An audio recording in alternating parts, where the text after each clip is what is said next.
The next item is a complaint that we have received.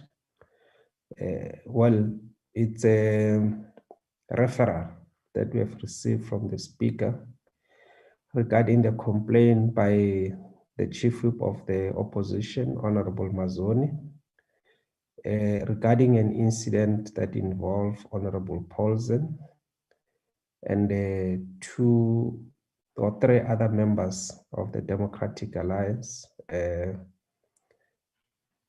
Honorable Van Dam, who has since resigned as a member of the National Assembly, and I think Honorable Mazoni and Honorable Milham. I'm not sure whether I'm pronouncing the surname correctly. The complaint has been referred to us. We have since followed up the administrative part of it. And as a result of that, there is documentation that has been produced. And I just want to quickly go to that, which has been shared with the members. There's about 9 sets of documentation. The first one is the letter of complaint from Honorable Mazoni to the Speaker. And the Speaker referring the matter to us, dated the 12th of March. Subsequent to that, we had a meeting in April, wherein we said that we must follow up this matter, the chairperson and the team. And as part of following up the matter, I addressed a letter to Honorable Paulsen dated the 4th of May, 2021. And there was a response from Honorable Paulsen dated the 20th of May, 2021. Now, as a result of that, we discussed this matter with the team, and we came to a conclusion that we needed to get an opinion from Counsel as to whether there's prima facie evidence and what should we do with this matter, how should we proceed. And so we requested the Legal Services of Parliament to source that opinion, which was done. And Senior Counsel then gave us an opinion which we attached on the documentation.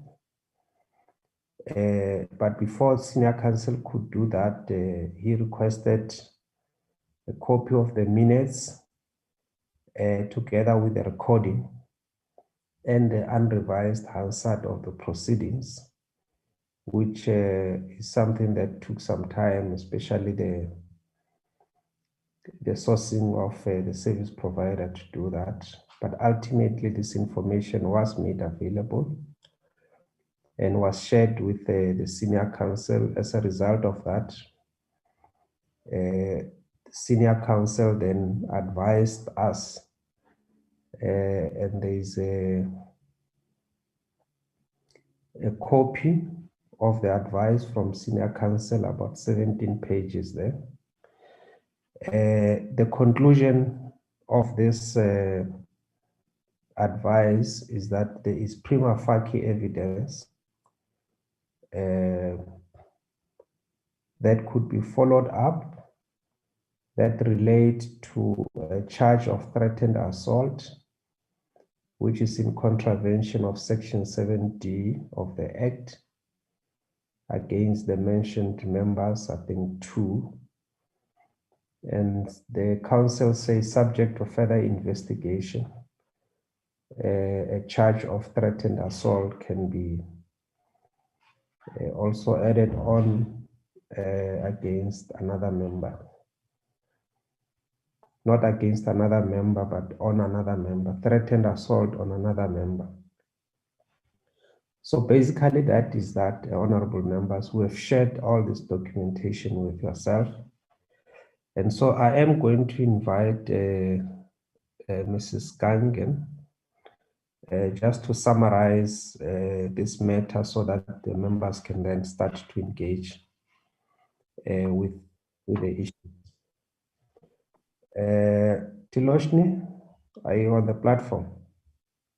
Good morning, Chairperson. I am on the platform.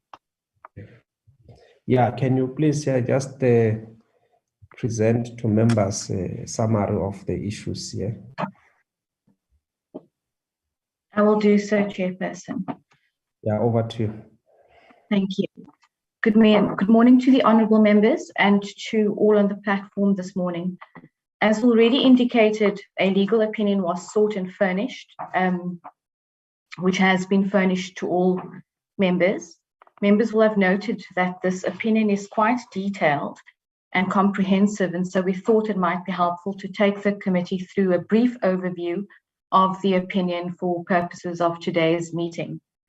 Members will recall that a complaint was received on the 4th of March from Ms. Natasha Mazzoni, MP.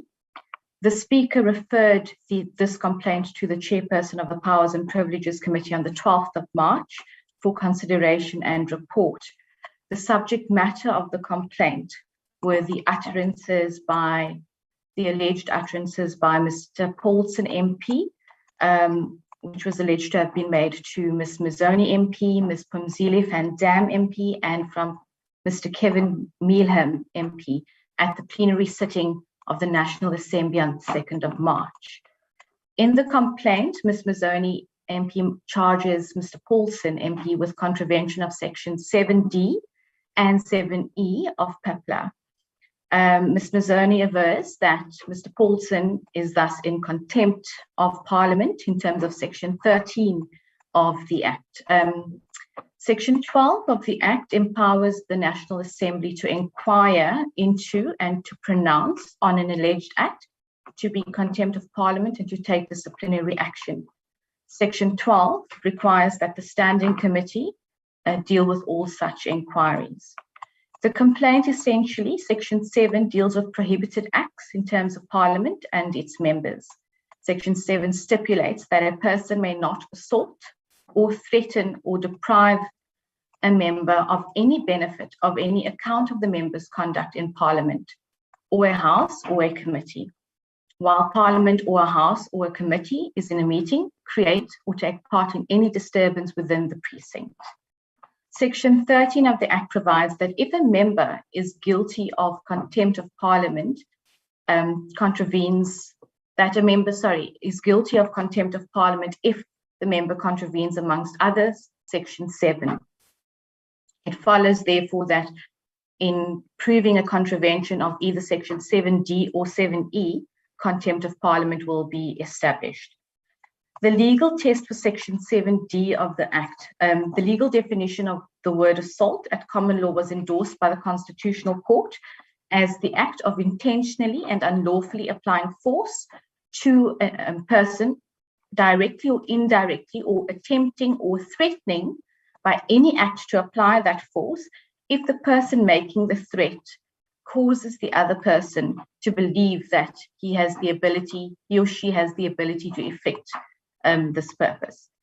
For the purpose of Section 7D, assault therefore means intentionally and unlawfully applying force to the person of another, directly or indirectly, or attempting to do so. Threaten a member includes the act of intentionally and unlawfully threatening by any act to apply that force, indirectly or directly. And if that person makes the threat, causing the other person to believe that they have the ability to effect that purpose. So in terms of Section 7E, a disturbance means any act which interferes or disrupts the proceedings of Parliament or a House or a committee. But it does not include any act committed by a member in the exercise of his or her privilege contemplated in Section 758(1) and 71(1) of the Constitution. So with reference to the impugned conduct of Mr. Paulson, we've got to establish whether the conduct falls within the protective ambit of parliamentary privilege in terms of Section 58(1) of the Constitution, and whether it's excluded as the definition of disturbance. And we would have to have regard to whether the conduct interfered or disrupted with the NA's plenary session or had the propensity to do so by incapacitating it to such an extent that the NA could not conduct its business on the 2nd of March and that the business could not resume within a reasonable. Provided with the link of the video recording to the proceedings of the NA on the 2nd of March, as well as the transcript of the proceedings and relevant minutes. For the purposes of assessing of whether there is prima facie evidence to sustain the charges, Counsel was of the view that, strictly speaking, it wasn't necessary to consider the responding statement of Mr. Paulson. However, Counsel was of the view that the responding statement setting out his defense does assist in his admission of some of the allegations. With regards to the evidence in relation to the charges, the charge of assault or threatening a member. Assault in terms of Section 7D of the Act excludes the threat of assault, but in all other respects bears its common law meaning. What remains, therefore, is the charge of threatened assault. The complaint does not specifically specify who the intended victims of the assault were. It merely lists the alleged utterings by Mr. Paulson to 3 individuals and says that in light of those statements, Mr. Paulson should have been found to have threatened assault. However, having regard to the available evidence, it's not fatal to the charges. So in respect of the charge creating or taking part in a disturbance, the alleged conduct of Mr. Paulson and his admitted statements cannot be said to have been done in the legitimate exercise of parliamentary privilege. The subject matter was unrelated to any business before the House. It does not appear that his conduct falls to be excluded within the definition of disturbance of a virtue of parliamentary privilege. The threshold that was set in the constitutional case in the Democratic Alliance is quite high. The interference, therefore, must be so severe that it completely incapacitates the NA from carrying on the business of the House. So it doesn't appear, with regards to the disturbance, whether there's sufficient prima facie evidence to sustain a charge under Section 7E of the Act. Counsel's view is that there is prima facie evidence to sustain a charge of threatened assault in contravention of Section 7D of the Act against Mr. Meelholm, Ms. Van Dam, and subject to further investigation by Ms. Mazzoni. Of the view that a disciplinary hearing could be convened to determine whether there was contempt of court, of Parliament. Thank you, Chair.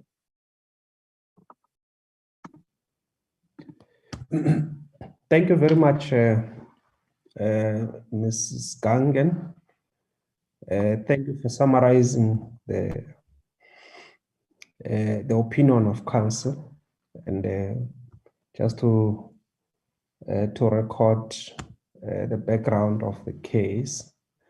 Now we are going to open it for members, but maybe let me just put our recommendation to this meeting. Our recommendation, honorable members, is that we should accept the opinion of Counsel and therefore resolve that we should proceed to hold a formal inquiry into the complaint of these allegations. That is the first one. Secondly, the second recommendation is that we should request that the initiator should be appointed in line with the provisions of the Powers and Privileges Act, who will then put the case and help the committee to handle this matter. and that appointment should be done in consultation with the chairperson by Parliament, of course, with the consultation of the chairperson of the committee. So that is our recommendation to this meeting, honorable members. I am going to open for members to then engage with the issues, including these two recommendations. Okay, Honorable Ndlozi, you'll be the first, followed by Honorable Hussein and Honorable Lodred. Honorable Ndlozi. Thanks, Chair. No, it's before I express. Sorry. Don't you mind opening your video? Yeah, it's terrible. Before those kinds of demands are made, you guys in government as the ANC, you need to strengthen connectivity in South Africa, across the country. You see what I mean? Thank you. Now, it's a quick clarity to the legal advice. I didn't catch it. I wanted to hear what she said. It's counsel's advice. Then the video cut me off. And then I came back when you were talking. I didn't hear what she said in relation to what her advice of what needs to be investigated. Can you please clarify that before I express myself? Okay. And I apologize. As I said, it was the connectivity problem I had. I didn't hear her last words where she started by saying, it is counsel advice that. When I came back, you were talking already. No, we must appoint an initiator. So I got cut off. I don't know whether it's a sabotage. I don't know. Namhla maybe kicked me out for those comments. All right. Yeah, maybe you have been. Okay. Let's just be fair to you and ask Mrs. Gangen, if you can just repeat your last point. And then from there, we are going to then take the members. I'm also going to repeat the recommendation just for fairness to Honorable Ndlozi.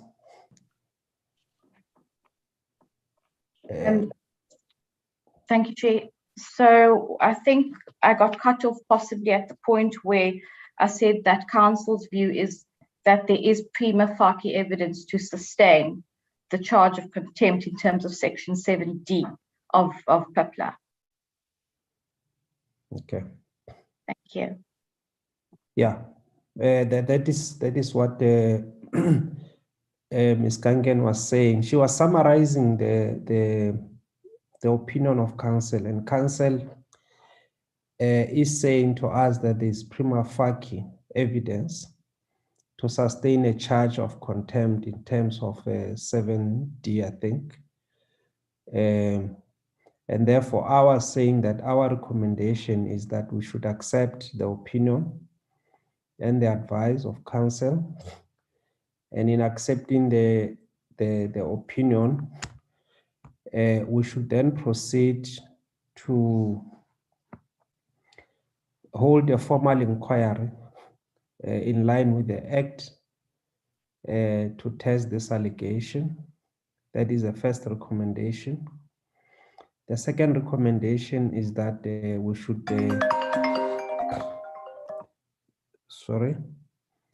The second recommendation is that we should request that an initiator be appointed, and that should be done in consultation with the chairperson of the committee. The initiator who's going to start with the whole process, and then it follows from there that there's going to be correspondence between Parliament and the member who would then be formally charged. And then the process is going to unfold from there. There's going to be an identification of witness. A hearing will be set, and the hearing will continue where the evidence will be presented orally and otherwise, and then the committee will come to a determination. Okay, Honorable Ndlozi, I hope you have heard that. You can come back later. Let me get Honorable Hussein, followed by Honorable Lotrit and Honorable Siwela, Honorable Tlakude, and Honorable Tsek. Honorable Hussein. Thank you very much. I've looked at all of the documents that were sent to us. Yeah, can you fix your gadget there? We can't hear you. Yeah, I fixed the gadget now. Is that better? Yeah, we can hear you. I was saying, Chairperson, that having read all of the documents that were sent to us, as well as the advice, the legal advice that was provided, it's clear to me, and I'm sure clear to everybody on this portfolio committee, that there's no doubt in my mind that there was an altercation of some sort that occurred in the house on that particular day. If it were the case that Honorable Paulson was either not in the house or there were no incident or altercation that occurred, then I would have been somewhat reluctant to suggest that we do proceed with some sort of an inquiry even further. But that's not the case here. There's video evidence. There's the statement from Honorable Paulson himself by his own admission that there was some sort of altercation. What we don't know is exactly who said what, and there are two versions of that story. So I think, Chair, to be fair to both Honorable Mazzoni, the complainant, as well as Honorable Paulson and on his version of the story, that there should be further inquiry into the matter so that the both of them can have the opportunity to ventilate and place before the portfolio committee all of the evidence. I think that would be the only fair way to proceed. The second point I want to raise, Chairperson, is having read the advice from the legal advisor, who seemed to have looked at much more information. There was one matter that came to my attention in that document, where it relates to when that altercation occurred. The Deputy Speaker at the time commented and said, "This is what happens when irrationality prevails over the House." To which Honorable Paulson then responded, "This is what happens when old people sit in the chair." Now, Chairperson, on that very comment itself, I do think that should also be probed during the further inquiry and disciplinary hearing that needs to be held. I don't think it's acceptable for any member of the House under those circumstances when the presiding officer tries to call the House to order, retorts in such a fashion to insult the presiding officer at the time. So I wish to add a further recommendation, Chairperson, that one, we proceed with the disciplinary hearing, and two, that this committee adds to those charges to probe and get Honorable Paulson's response to the comments that he made, which was a direct insult to the Deputy Speaker at the time. Thank you very much, Chair. Thank you very much, Honorable Hussein. Honorable Lotrit. Thank you, Chairperson.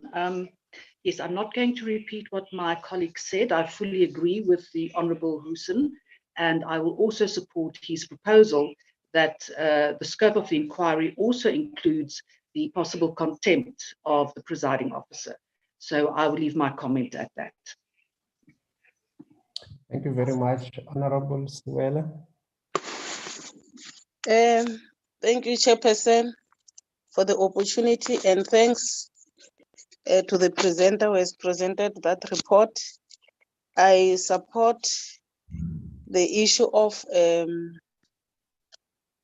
DC, as well as your recommendations to appoint an initiator. And then for the sake of the decorum of the House, I think I would like to support the two latter speakers that another charge be added on the behavior.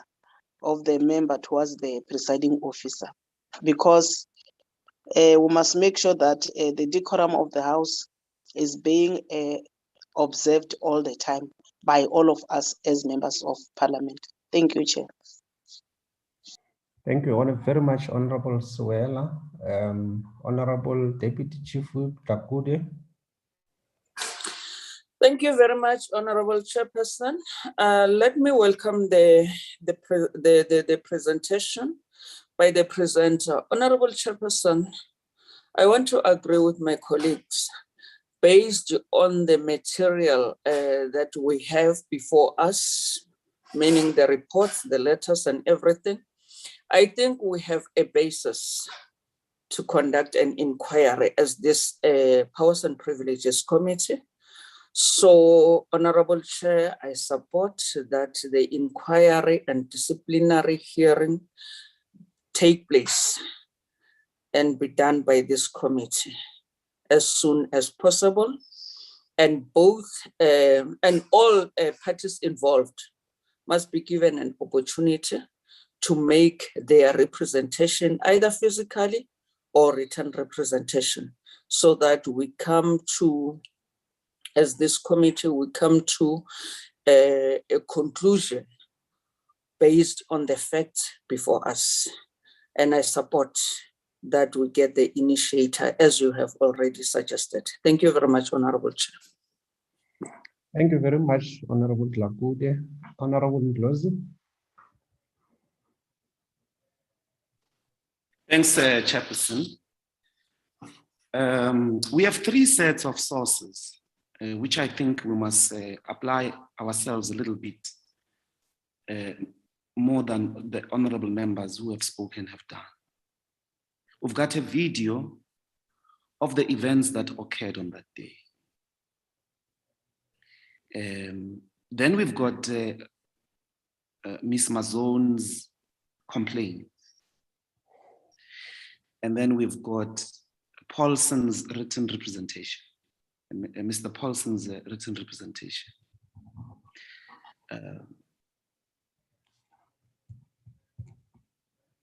We've got the Deputy Speaker who reigns on a situation of altercation,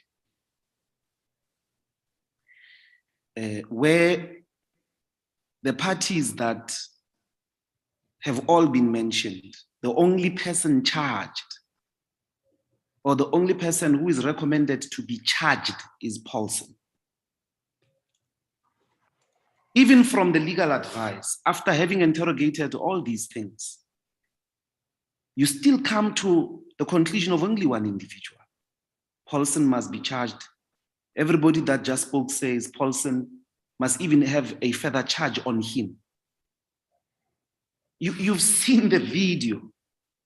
You saw the actors. What kind of justice is that?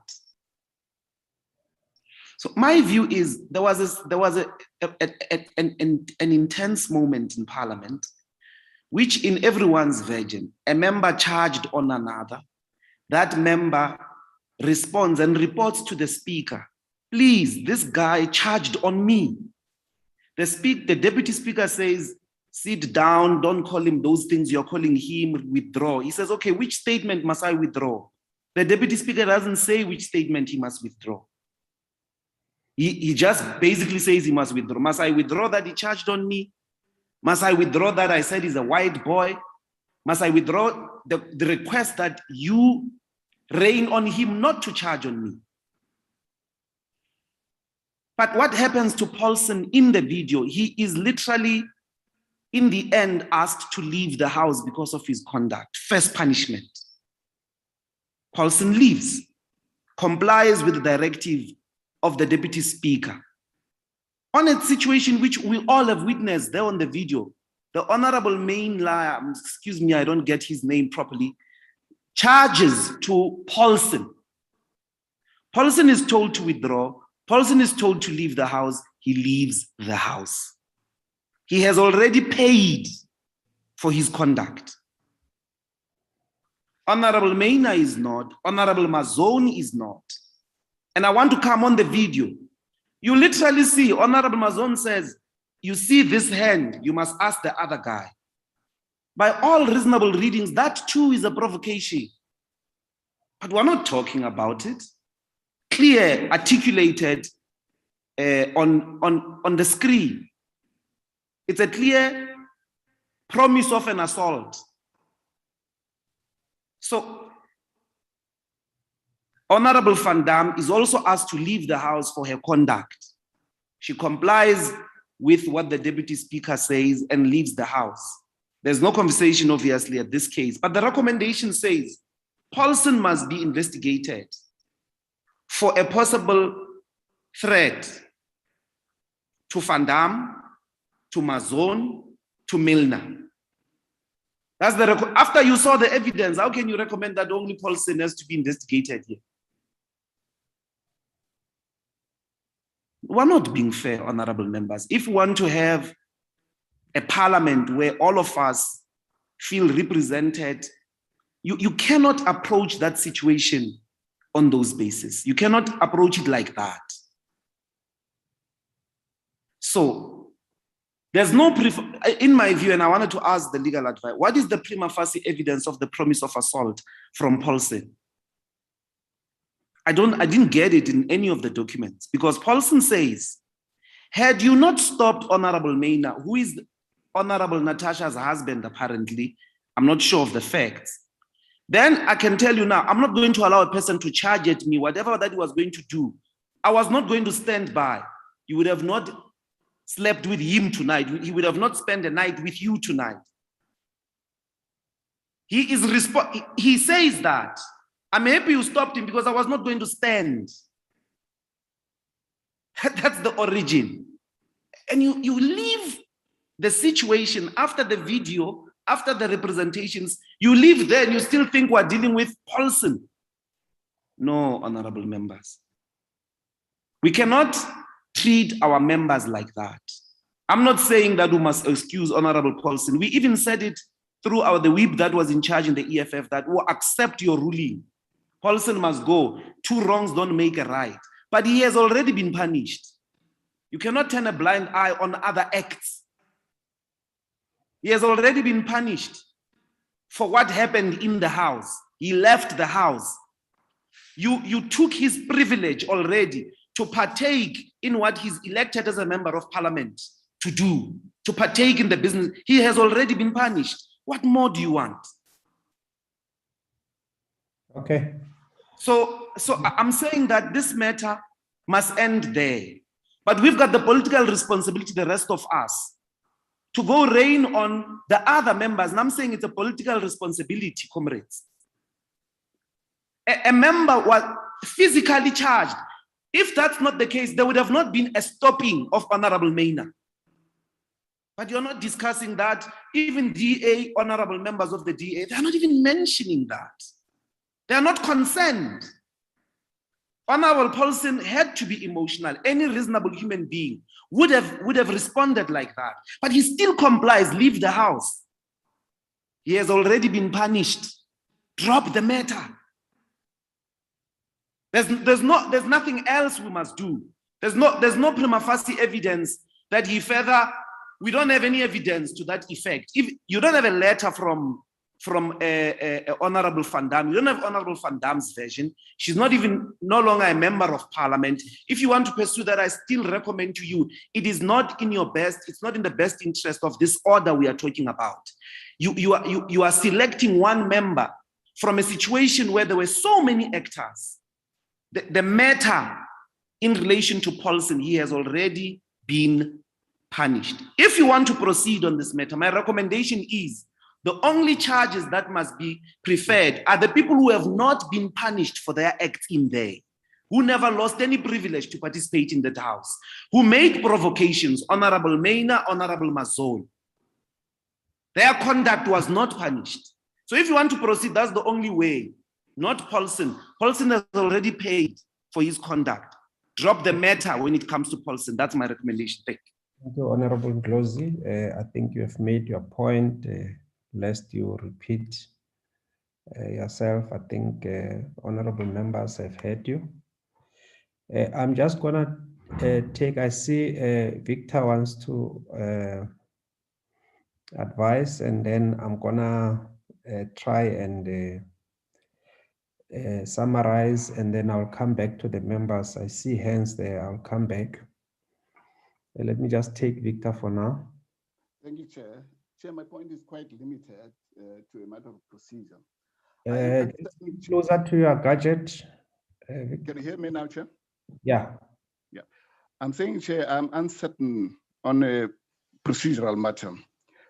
When I read Rule 214.1, it empowers the committee to consider matters referred to this committee by the Speaker, as opposed to Rule 214.3, which empowers the committee to initiate matters of research on matters of privilege.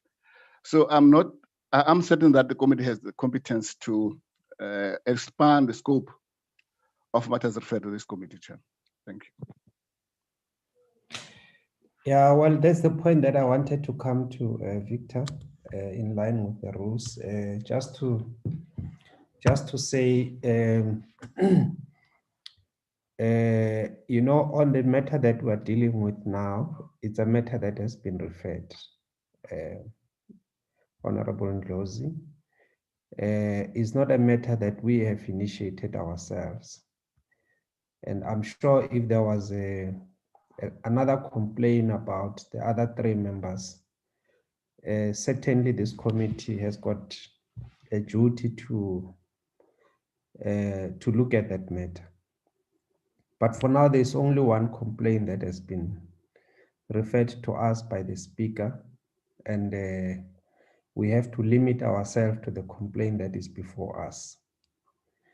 And so as part of the process, we'll have to interrogate that, which we have asked for an advice, and the advice is saying that there is prima facie, on the basis of the information that was brought to the attention of counsel, there is prima facie evidence of a threatened assault, and therefore we should proceed in that regard. And so if there are other complaints, those complaints also, we could also take them through that process. But besides that, I think we may have, I think we may be a bit more advanced, because what we are doing, we're initiating a process that will interrogate all the facts. We may well come to a conclusion that the Honorable Ndlozi is placing before the committee, but we are not yet there. For now, we wish to interrogate, because if we are to come to a conclusion about exactly what happened, then it means that all the members should have been exposed to the same evidence, look at it collectively, and decide. And so that is a process that we are now going to enter into. So we should not put the proverbial horse before the cart before the horse. So what we are doing now, we're initiating the process. And then we will interrogate the evidence, and whichever way the evidence is leading us, that's the way that we're going to follow. So I'm quite, I'm a bit, you know, a bit concerned that we want to start interrogating all the evidence before us, before that process is led, before the evidence is led before us. So we're already beginning to interrogate the evidence, and I don't think that we should go there now. So that is those are the points that I thought I should make for now. I see hands again. I'm going to open, I don't want this discussion to take more than 10 minutes, because we've already made our points. My apologies. We've already made our points, honorable members.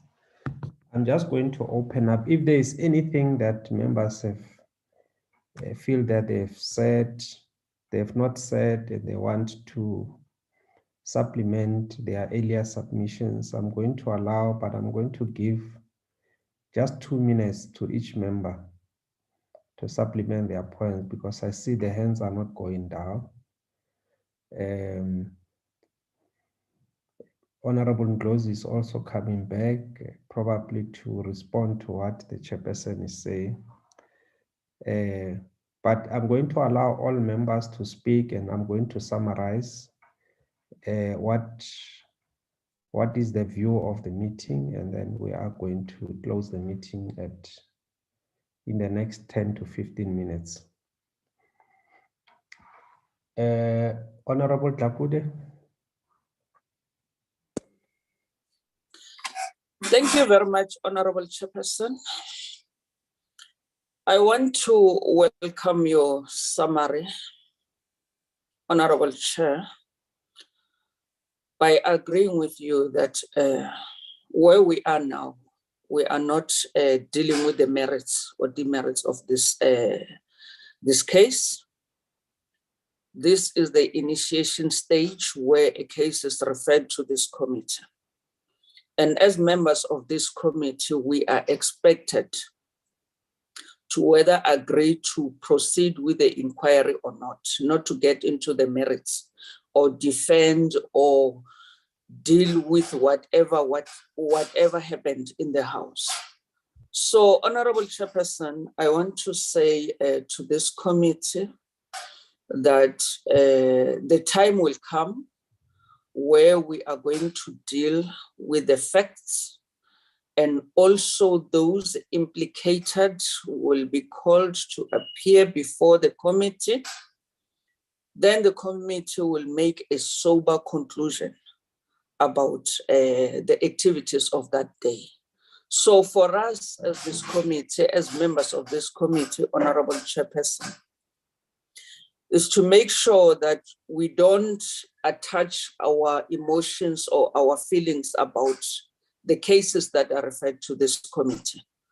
Ours is to make sure that we are on the fact-finding mission, that whatever findings that we come, we come to the conclusion of those findings are based on the facts that was presented before this committee. So, Honorable Chairperson, with those few words, I want to support your conclusion in summarizing the facts, in summarizing what is it that we are expected to do. Thank you very much, Honorable Chair.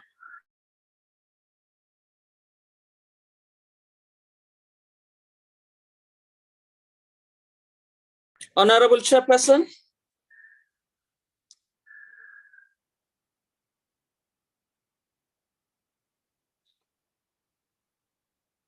I'm not sure if it's me or am I still in the committee meeting or not? We can hear you. We can hear you, Deputy Chief Whip. We can hear you, Deputy Chief Whip. Okay, thank you. I think she's left. Oh. Yeah, the chase has left the... Yeah, we lost the chairperson there. We lost the chair. Yeah, I think it's the network problem.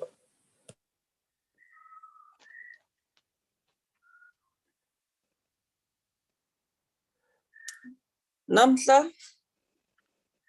can you please check the chairperson? Okay, well, I will do so, Chief Whip.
Okay.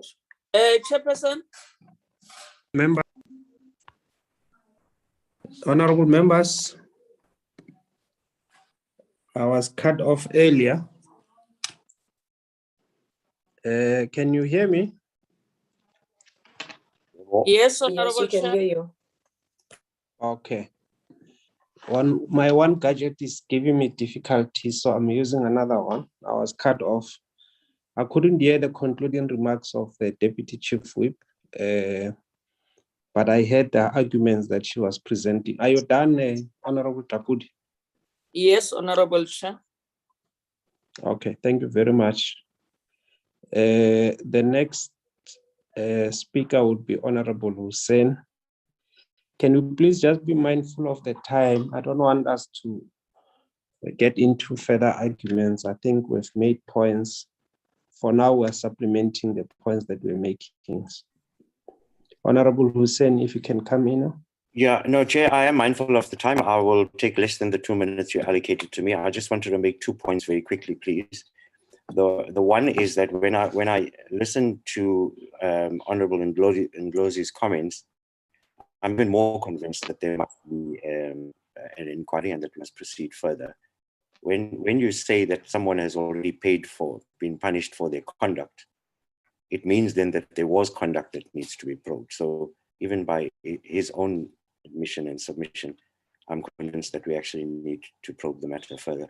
The second point, Chair, is just to remind you about the recommendation that I made in respect of the comments that Honorable Paulson had made to the Deputy Presiding Officer at the time. Thank you very much. Okay, thank you very much, Honorable Hussein. I am mindful of that, on that later on. Honorable Suela.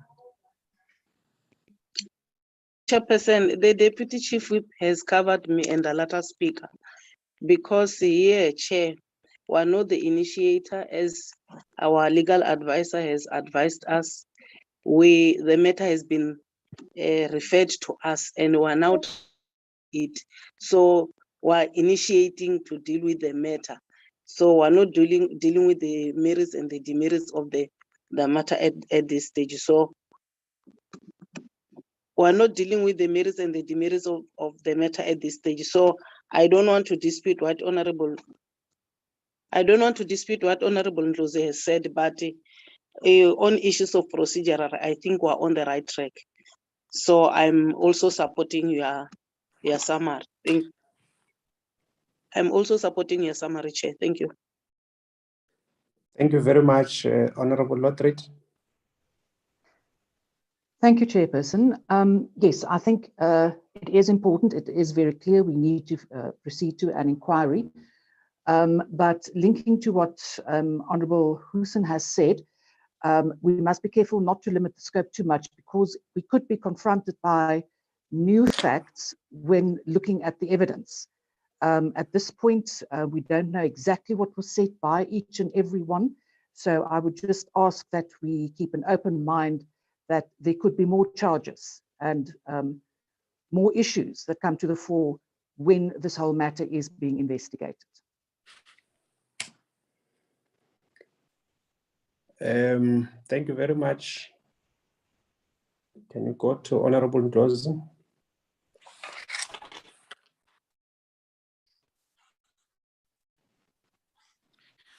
Thanks, Chair. I don't agree with the procedural reading that you made. So let me put it on record. What stage are we at? Chairperson, can I proceed? Yeah, please proceed. Yeah.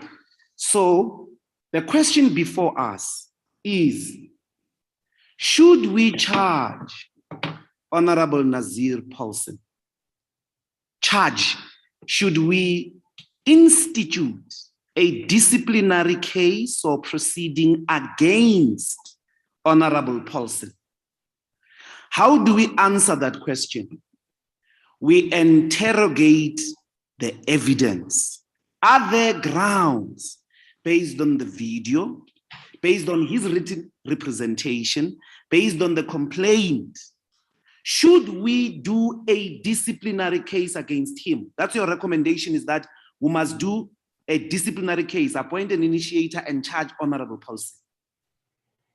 So you are all wrong to say, to arrive at that conclusion, we can't interrogate the evidence. It's not true. So the process we are at, that's why we have the video, Chairperson. Let's be, at least, even if you disagree, but don't distort the process. That's why we have the video. That's why we asked Honorable Paulson to write to us. Otherwise, we would have said the initiator must do all of that.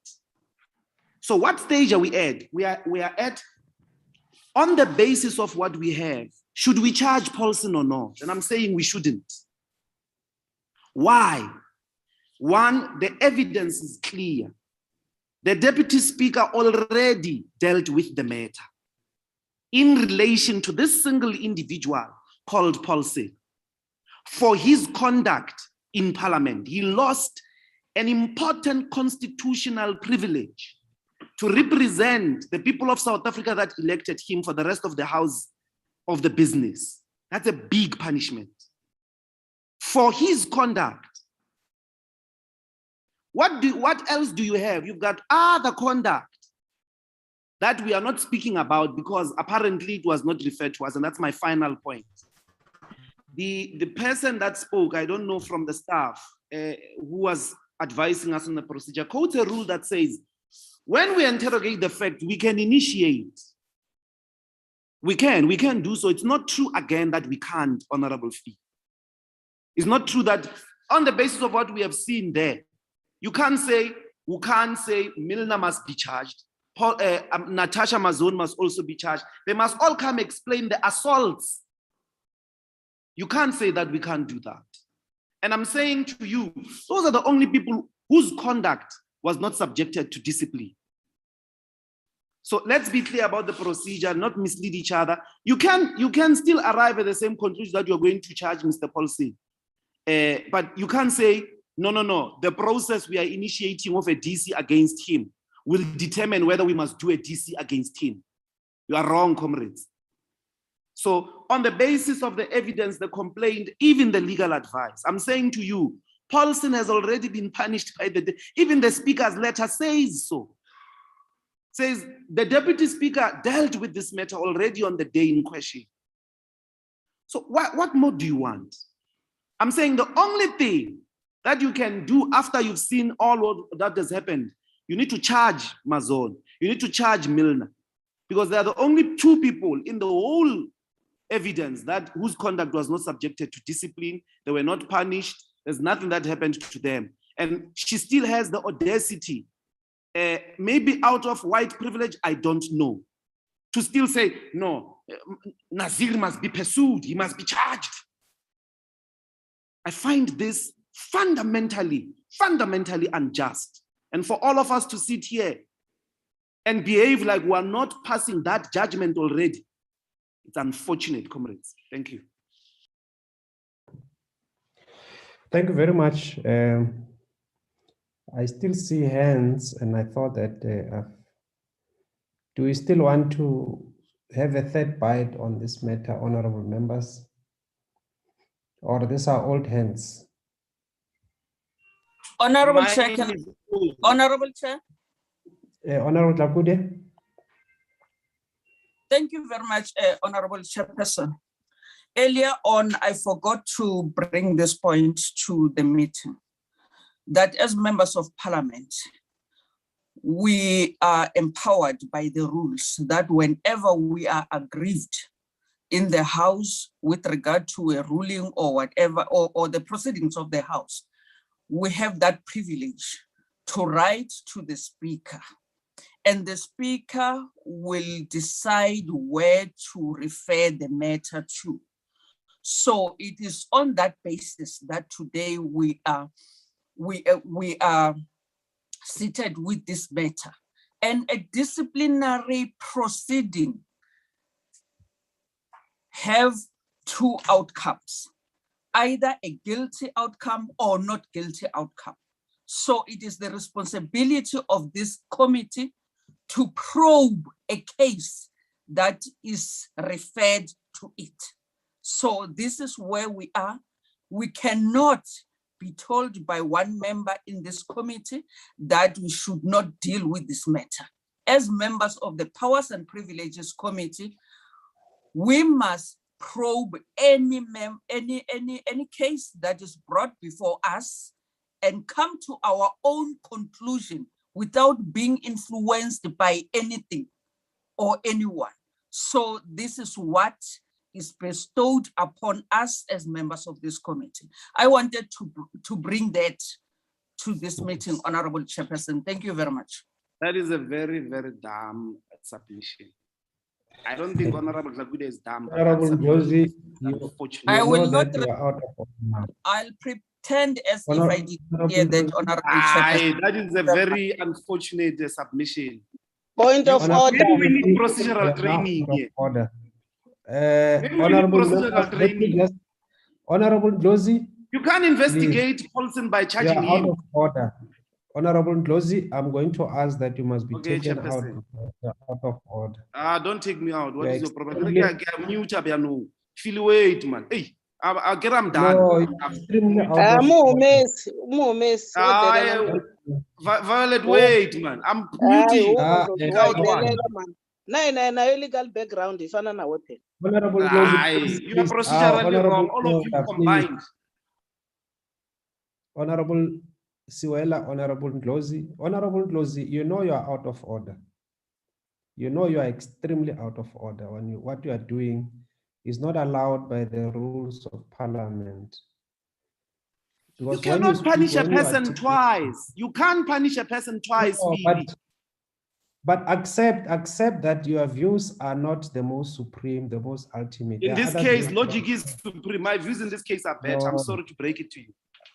Well, others may think that they have got better ideas than you, but all of them, this is a committee of Parliament. That's why we have got all these views. They must be allowed to be expressed. So when you express your views, don't think that once expressed, the views must be told that they are wrong, they are procedurally unfair, they have no logic. The views are wrong. Chairperson, Honorable is out of order. Won't allow him to behave like he's behaving. Okay, let's continue, members. If Honorable continue to interject members, the host to remove him immediately. Let me just summarize the discussion, honorable members.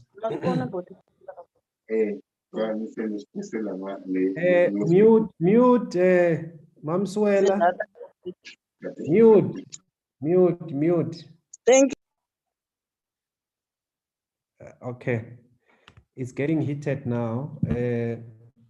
Members, the issues are very simple.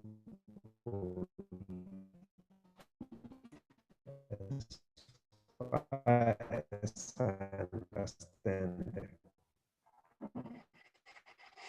One, we received a referral in line with the Powers and Privileges Act that we deal with the matters that are referred to us. We followed up the matter as per the previous decisions, source further documents, and requested an opinion from senior counsel. Honorable, can we ask who did Nazir threaten? Because when we say we're going to charge him, we must say who did he threaten? Honorable Chairperson, on a point of order. Honorable Chairperson. Point of order. Can we be protected, Honorable Chairperson? The host should just check out Honorable Ndlozi, because you are summarizing with an intent to close the meeting. He's coming back unrecognized. Can we be protected, because we are all in this meeting and we respect your ruling as the chairperson? Thank you very much. Okay, the order is sustained. I've already given an instruction. In fact, what should happen, Namkha, in the next meeting, both yourself and me must be the host. You must allow me the status of a host as the chairperson of the meeting, so that if anybody else does something and we are calling that person to order and that person continues, I must immediately take that person off. If we are all vaccinated, we must meet physical. I want to see this thing of kicking out. I want to Those see it. who are out of order, please. If we are vaccinated, let's meet physical in parliament, not virtually, so that we can see this power you have of kicking out people. Huh? But what is happening to you today, Honorable Ndlozi? Please, please behave. Injustice. That is what is happening. Injustice and white privilege. Feely, white privilege. Chairperson, can you take Comrade Dakude, please white privilege. No, Here are semi-white privilege. Oh, members, Namhla, why are you not removing The Honorable protector Mahua. You are dignifying Mahua. Namhla, why are you not acting when I said you must act on the member? No, he is already been removed. He's removed, Chair. Honorable Ndlozi is still on the platform. But anyway, let me continue speaking. Namhla, please just do as I say you must do. Remember, there are rules there, and the chairperson is responsible for the application of these rules. If somebody I'm is still waiting for this power of you removing.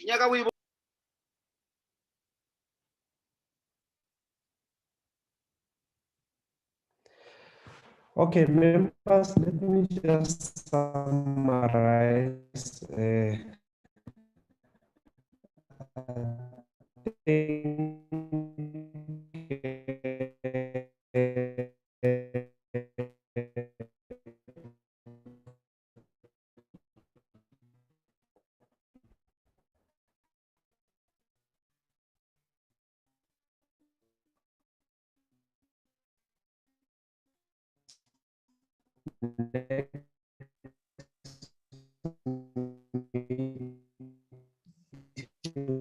Please, I'm the host. I'm normally the host in the other meetings that I chaired in the other committees.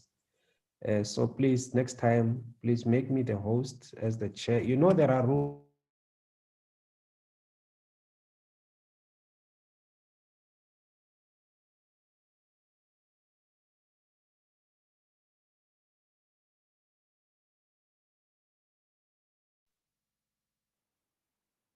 Sorry, Chair, we can't hear you.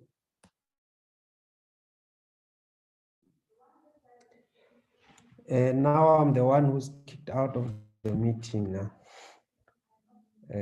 I'm not sure whether I'm still back in the meeting. Can you hear me, members? Yes, Yes, Chair, we hear you now. Okay. I think instead of kicking out the member who was misbehaving in the meeting, I'm out. But it's okay. Let me just summarize. We members, I was saying, we have appointed a senior counsel to evaluate the evidence before us and to give us an opinion whether can we proceed or not to proceed. And senior counsel says there's prima facie evidence for us to proceed, and we're placing that before the committee. So the interrogation of the evidence counsel and the prima facie view is that there is evidence for us to proceed to sustain a charge of a threat. So to accuse us of not sufficiently interrogating matters is not fair. We have done that. That is the advice that we've received. So we are proceeding, and I hear the members are saying, the majority of the members are saying that we must proceed to prefer charges against the Honorable Paulsen. The members are also supporting the recommendation that we must appoint an initiator. Parliament must do that in consultation with the chair, so it's something that we will do. Members are also adding that there must be an additional charge of contempt against the presiding officer on the day, Honorable Speaker, which is an additional charge that will add on the charges that we are going to prefer against Honorable Paulsen. So evidence will be led. If the committee comes to a different conclusion at the end of the inquiry, the committee would have done so after looking at the evidence. So that is the view of the committee. I think the behavior of Honorable Ndlozi must be condemned with the seriousness that it deserves. It is not the conduct that we expect from members of Parliament. This is a forum for the sort of, call it the festive ideas. The content is it's a forum for various views to be to be shared here. All the members who are here have got the right to express their view. You express your views, you keep quiet, the other member does, so that the decorum of this house can at material times be maintained. And what Ndlozi, Honorable Ndlozi has done, I think is not correct, it's out of order, and it should not be allowed to continue to do that. We have asked him to leave the house, to leave this committee by taking him out. And I think that this committee must express its serious reservation against such conduct.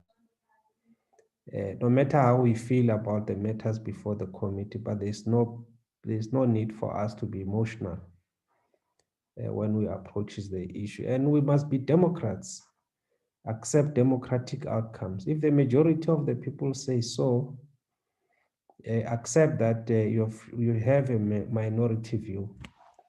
The same way as Honorable Ndlozi proposed, and he was seconded on the first matter.